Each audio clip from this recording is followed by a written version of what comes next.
থেকে সকলকে স্বাগত জানাচ্ছি। আবার একটা রেসিপি আপনাদের মাঝখানে শেয়ার করতে চলেছি, সেটা হচ্ছে কলার বড়া। তাহলে চলুন দেখে নেওয়া যাক আজকের রেসিপি।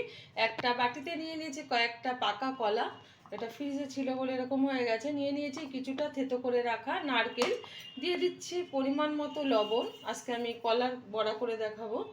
দিয়ে দিচ্ছি পরিমাণ মতো চিনি। সব কিছু একসাথে ভালোভাবে মেখে নেব। ভালোভাবে কিন্তু মেখে নিয়েছি। এখন এর মধ্যে দিয়ে দেবো একটু লিকুইড দুধ। আপনারা এখানে একটু গুঁড়ো দুধও ব্যবহার করতে পারেন।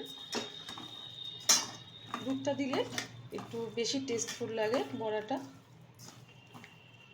ভালোভাবে মেখে নিয়েছি। এখন এর মধ্যে দিয়ে দেবো খুব সামান্য পরিমাণে একটু আটা। এটা দিয়ে ভালোভাবে আবারও মেখে নেব। ভালোভাবে মাখা হয়ে গেছে। এখন আমি এই কলার বড়াগুলো ভেজে নেব।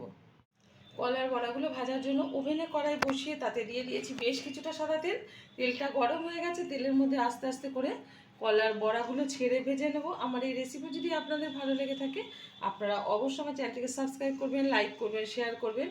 আর ঘরে থাকা অল্প উপকরণ দিয়ে এরকম কলার বড়া বানিয়ে খেয়ে দেখবেন। আশা করি ভীষণ ভীষণ ভালো লাগবে। যারা জানেন না অবশ্যই ট্রাই করবেন। যতটা ধরবে বড়া ঠিক ততটাই কিন্তু আমি এই কড়াইয়ের মধ্যে ছেড়ে দেব। বড়াগুলো একটু উল্টে দিচ্ছে।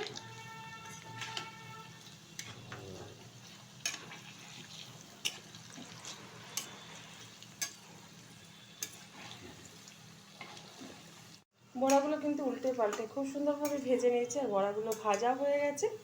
এখন আমি তুলে নেবো একটা পাত্রে। যেগুলো ভাজতে বাকি আছে সেমভাবে ভেজে নেব। দেখা হবে পরের ভিডিওতে নতুন কোনো রেসিপি নিয়ে। ধন্যবাদ।